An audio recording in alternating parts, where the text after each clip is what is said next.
How's it going, everyone? Thank you once again for joining us for another episode of Consejos. This is episode 16. As I said before, these are flying by, and I'm so appreciative for everybody who's been willing to come on.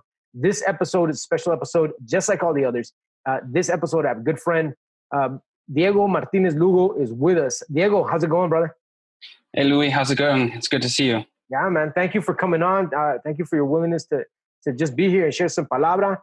For those who don't know, Diego was working in the South Side in the community here in Tucson, doing some community organizing work. Actually, it was one of the organizations I helped found, and he's kind of like doing all this community work, but also in the university space, right?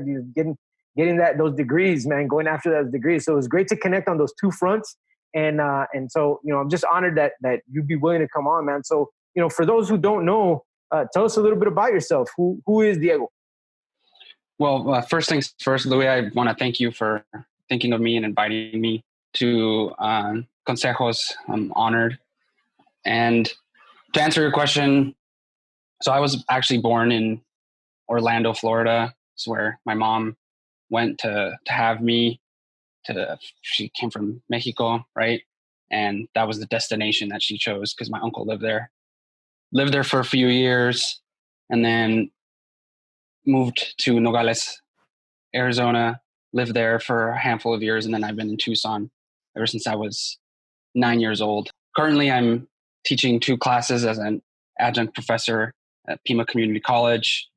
The 2 classes are in Mexican American Studies. As you mentioned, I'm finishing up my thesis in geography, so I try to juggle both the community activism and then the academic side of things, right? Education, research, and whatnot. And those are the 2 things that really drive me and drive my efforts. And I think, one of my biggest drivers is taking what is, created, the knowledge production, whatever you want to call it, at the university level, and making sure that it doesn't stay in the confines of the ivory tower, right? And something that personally, and that you've done yourself. And I think that, we all play a role. And I think mine has been that dual thing where I've been trying to navigate. Cool. That puente, man. Beautiful. So for folks who don't know, Consejos is just, again, a space where folks can come on, share advice, and just, say their piece. We all have this journey, and it's just important to hear and learn from all these different perspectives. We really go after 2 questions. And question number 1 is the best advice that our guests have ever received. And number 2 is, from their experience, what advice they would give now. So, let's jump right into this and go after this first question. So, Diego, I'll ask you, what's the best advice that you've ever received? Where did it come from? What's the context? How has it influenced your life? Yeah. And I've been really sitting with that question, maybe overthinking it a little too much. But I've been trying to locate one particular thing that, is like mind boggling, or that, that thing that wakes you up in the middle of the night. I've had different life altering advice throughout different stages of my life. And I think that's kind of what I'm going to speak about a little bit. And that, in watching some of your Consejo segments and having the diversity of Latino male identified folks on, that there's different types of advice for your career, for reaching a goal, or for improving as a person. And I think, for me growing up, one of the biggest pieces of advice that I ever got was applying myself. And, a lot of that came from that common phrase that we've all heard, that whatever's worth doing isn't easy, right? Mm-hmm. It has to be difficult. And the source was active and positive engagement or encouragement and advice from teachers. And I think, in the Latino community, in the Mexican community, there's a lot of expectations on men, right? As the head of the house, right? The way that, I think that, patriarchal standards, it places men at the top. And I think challenging that is a conversation, an entire segment in and of itself. But I think embedded in that is trying to challenge and defy stereotypes, right?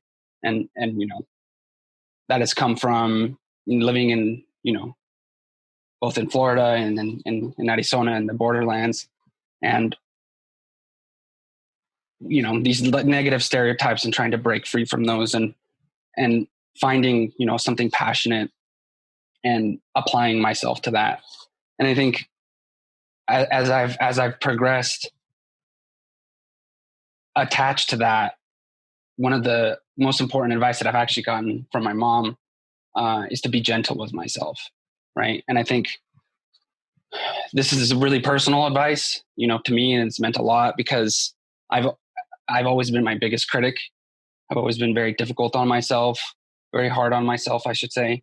And this has been something in the making that I've been trying to implement since coming of age, right? Since, my teenage years. And I think this advice and how it's been told to me and how I've applied it revolves around being patient with yourself,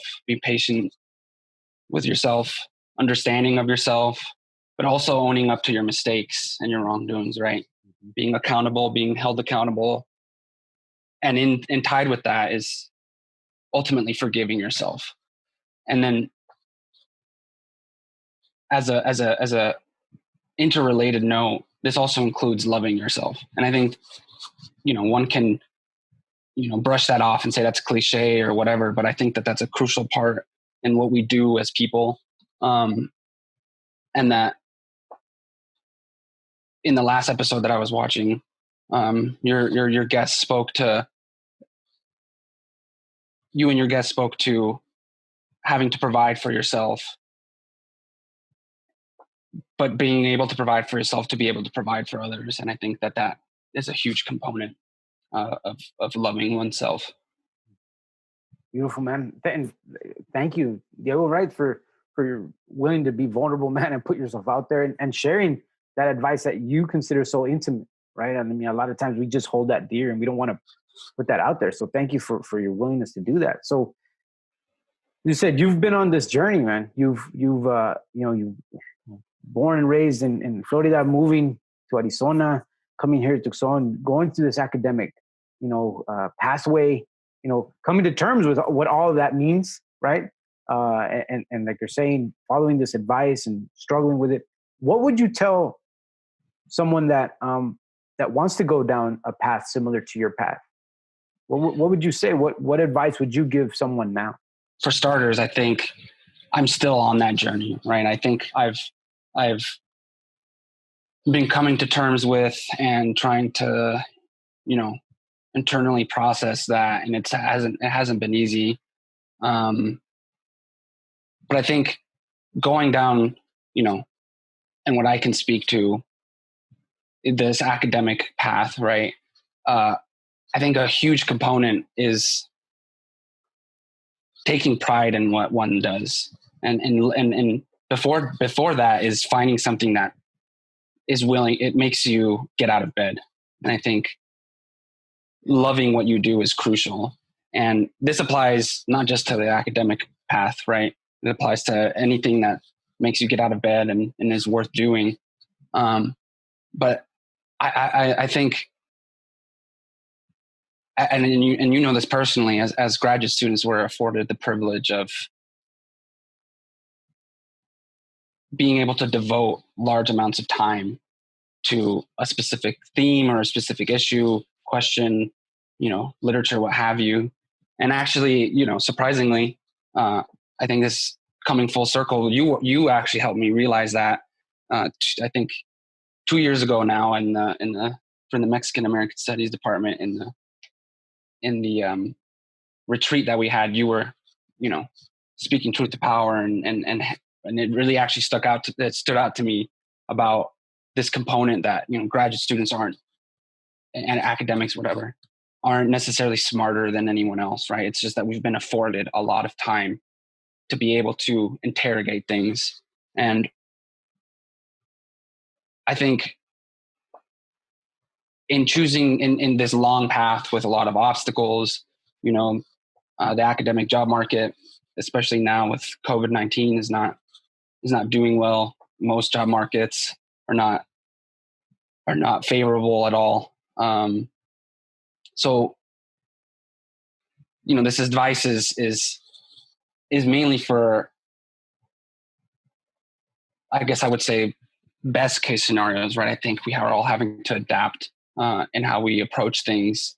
And I think in that, when one of my colleagues, what he said that has stood out to me recently is to move away from balance and towards rhythm. And I think applying that to what we're all facing disparately, right? We're all interacting and engaging with COVID-19 and the government's lack of response, and are affected differently. So I think that's all wrapped up in this advice of how to go down that long path. And I say this now, having passed that, where, not feeling confident about what I've wanted to do, or not feeling sure of what I thought was the right way. But to be able to go through that journey, and that journey is part of the destination, I think. That those tribulations, right, rising from those ashes, and those difficult moments, those moments are part of that process of self-transformation.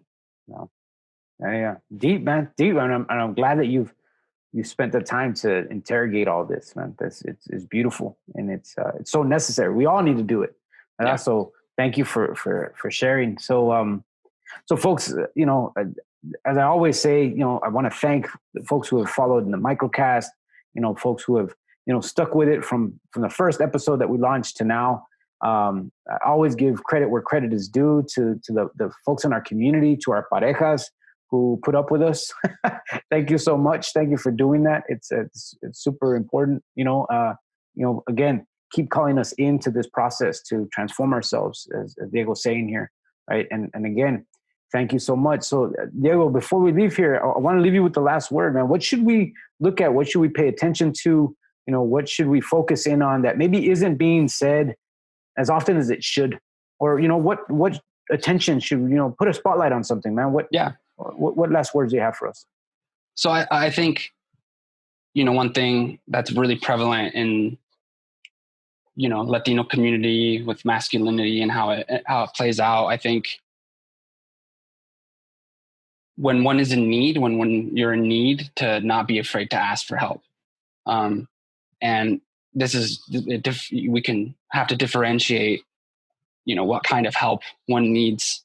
And I think relevant to what you do, if it's career-based, seek out professional help, find a mentor or an advisor or a life coach, and ask us those questions that to advance ourselves, right? Or advance our trajectory, or to get past a certain obstacle, is really crucial. But I think also, in speaking truth to power about self-transformation, is also seeking help when it comes to mental health issues. I think there's this proclivity to, bottle things up, right? To not to internalize these, different emotions, trauma or what have you, and to bottle that up and internalize it, and then that has negative effects. And you were mentioning a few moments ago about, our parejas, and I think a huge part of improving oneself is being able to ask for help, right? Being able to, and when I'm talking about specifically mental health, to seek out a counselor or a therapist or a psychiatrist or psychologist, what have you. And, there are other modalities as well, with elders and spirituality and whatnot. But to prevent from us damaging ourselves and the people around us, I think, especially now where everyone's indoors, right? Our routines have been shaken up. Economic instability, the public health crisis that we're going through. I think seeking out help when you need it is really important and helps the people around you as well. Thank you for putting that spotlight, man. Again, folks, thank you so much for joining us on this microcast and every microcast that has been put on. Thank you, Diego, for coming on as a guest. Appreciate you, man. Blessings to you. Much luck in all of the endeavors in finishing up and then launching into this next part of your trajectory, man. Again, take care, everybody. Be safe. Take care. And again, we're not out of the woods yet with all this craziness with this pandemic. So please mask up and take care of yourselves and your community. Hasta pronto. Se cuidan. Adiós.